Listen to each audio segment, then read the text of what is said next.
Hello everybody, welcome to the Grim Soul Taker Grim review on Call of Duty Advanced Warfare. The story mode I beat today, I played a lot of the multiplayer and I'll be doing a review on it as well in this video. Now, the review is, I'm going to tally it up at the end and tell you. Graphics, it gets a 5 out of 10.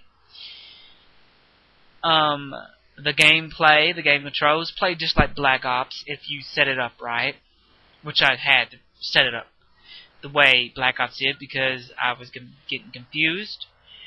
So I set it up that way. It was simply done. It was easy. But at one point, it didn't take. So I had to do it again, which I hate doing. I hate having to review. I hate having to do things twice to get my point across, which I had to record this video the 4th time I tried to do it, and now I'm gonna have to upload it, which I hate uploading because it takes so daggum long. And but the review is graphic control wise a 4 out of 10 because, like I said, it didn't take once or twice. And at one point, it really started to aggravate me when the controls got inverted somehow. And it really aggravated me. And on the flying mission, I hate doing that because you go switch your controls back, switch them forward. Why? Why have a damn flying mission in a game based off of being on the ground? That's the only part of the story I didn't like. It made no daggum sense. No sense whatsoever. But then there is the control route. Like I said, it's a 4 out of 5 because it didn't save at one point. Aggravated me. The weaponry. Well, I'm still unlocking weapons, and some of them just different color schemes. Some of them better than the others. Some of them look different than the others. Some of them have less abilities. It's at the all multiplayer, so I'll get to that when I get to that. Weapon selection is a lot more than in any of the previous Call of Duty games that I've seen. Because you unlock them as you unlock care packages. You unlock care packages by doing certain things, but I'll get back to that when I get to multiplayer. Getting back to the story. Story overall, because of I've only seen this in movies, this story type is, if they made a Call of Duty movie, this would be the one I'd like to see as a movie. This one here, none of the others.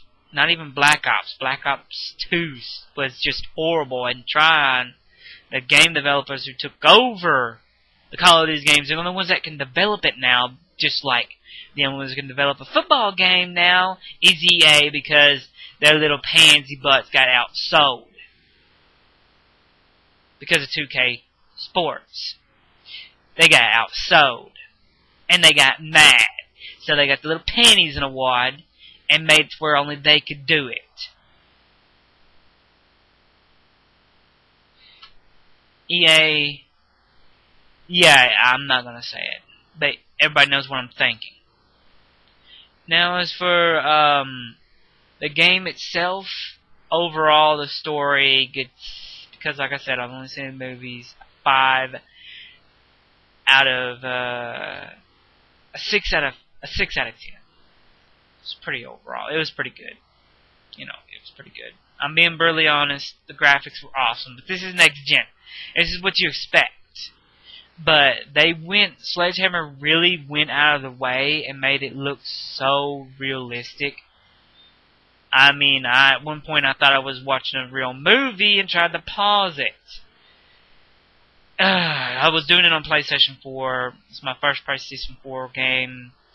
My second will be Dragon Age, which will be coming out the 18th of this month.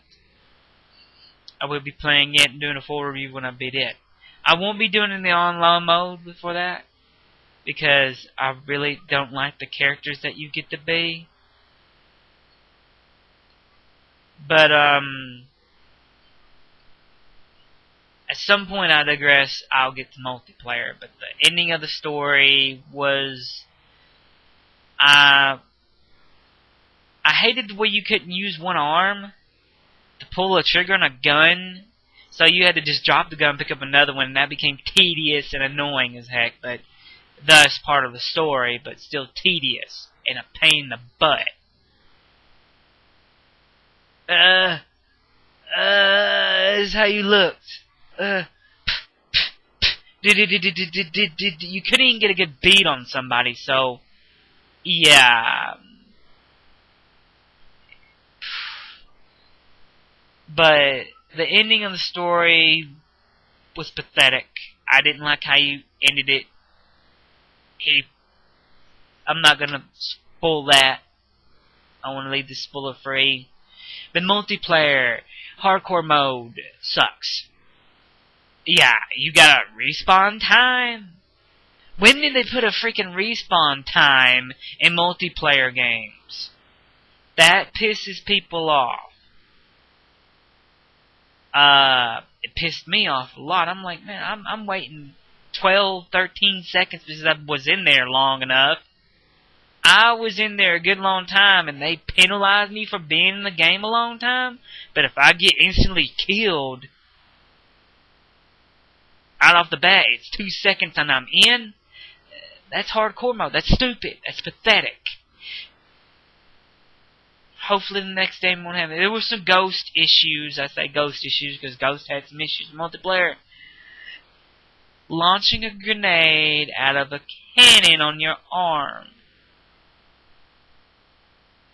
You can overshoot, but when you're throwing it, you don't overshoot. So, I'd rather have this arm cannon tore off and throw it with my hand than to have it. Because you can I've overshot plenty of guys. I'll point it at the right angle, and it'll go 20 feet over, bounce off the wall, and kill me. So yeah, that I could have done without. Just, that's pathetic. That's stupid. Now getting back to this, the respawn time. Fuck you, Sledgehammer. I mean, you should put a thing in the game to take that away. An update. Take that timer out. Get rid of it. Nobody wants it. That's why I play Black Ops a lot. That's why I play the normal one. The normal mode, core mode. Literally, you have no respawn time. You just push the square button, you respawn like you did in Black Ops. So that part's pathetic. Seriously, and the grenade launcher is stupid. I mean, it's fun overall. Some of the weapons are a bit over OP. Like this laser machine gun I had. I think it's a laser gun. It's a heavy gun. It's got almost infinite distance. And you can kill people with it almost instantly as long as you keep it on them in core mode. On hardcore mode, bam, one hit, one kill. So, yeah. It's pathetic. And I know there's variables of these guns. I know there's one that got less range, but does more damage. And I didn't really see the difference when I used it in range because they reached the same distance. So, missing one range really doesn't matter. Now, it's got a completely white bar, almost no range, but does max damage, then that comes into play. But it's the respawn time's the main complaint, and for that I got the multiplayer and the grenade launcher. I give it a 4 out of 10. Yeah, I know I'm dissing it because that's the hardcore mode. Core mode, I give it a 7 out of 10 because it's a lot easier and you can instantly respawn. I know it's just nitpicking, but a lot of us core gamers get pissed off about the respawn. Pardon my language, I'm sorry. Yeah, really aggravated. because of the respawn things, and they need to get rid of it. Respawn counter, nick it in the bud, Sledgehammer. Or, try on, nick it in the bud. This has been Grim Soul Taker's Grim Review, and it gets a game itself gets a, because of all that bad, very little good, a 4, count 'em, 4 out of 10. This has been Grim Soul Taker saying good night, good luck, peace out.